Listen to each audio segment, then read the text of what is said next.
بسم اللہ الرحمن الرحیم۔ السلام علیکم۔ وائس اسٹوریز بائی علینا کے محترم سامعین، میں علینا خان آپ کو اپنے چینل میں ویلکم کرتی ہوں۔ آپ سب سے گزارش ہے کہ چینل کو لائک اور سبسکرائب کر لیں اور گھنٹی کے بٹن کو دبا لیں تاکہ ہر نئی آنے والی ویڈیو آپ کو فوراً مل سکے۔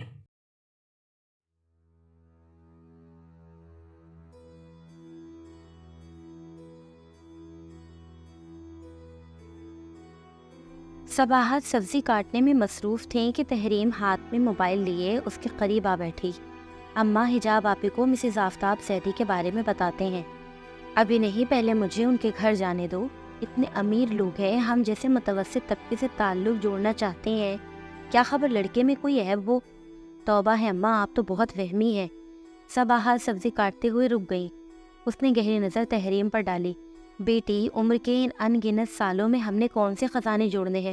ٹھوکریں، مطلب پرست لوگوں کے بدلتے رویے، ایک ہی انسان کے کئی چہرے، زندگی کے یہ تلخ تجربات ہی تو میری جمع پونجی ہے۔ تحریم نے ماں کے گرد باہیں حائل کر لیں۔ اماں آپ تو سنجیدہ ہو گئیں، میں تو ویسے ہی کہہ رہی تھی، لیکن لڑکے والوں کے گھر سے آنے کے بعد سب سے پہلے میں آپ ہی کو بتاؤں گی۔ صباحت مسکرا دی۔ اس سنڈے وہ خود آ رہی ہے۔ ٹھیک ہے، بتا دینا۔ اپنے جھمکے ڈھونڈنے کے لیے تحریم نے پوری الماری چھان ماری۔ نہ جانے میں نے کہاں رکھ دیے، میرے کپڑوں سے تو صرف وہی میچ ہوتے ہیں۔ صباحت اپنا بروشیا کا دوپٹہ درست کرتے ہوئے کمرے میں داخل ہوئی۔ یہ کیا تحریم، تم ابھی تک تیار نہیں ہوئی؟ احسن آتا ہی ہوگا، مسز آفتاب زیدی کو ہم نے 7 بجے کا ٹائم دیا تھا اور اب 7:30 بج رہے ہیں۔ تحریم نے لمبا سانس کھینچا اور کمر پر ہاتھ کس لیے۔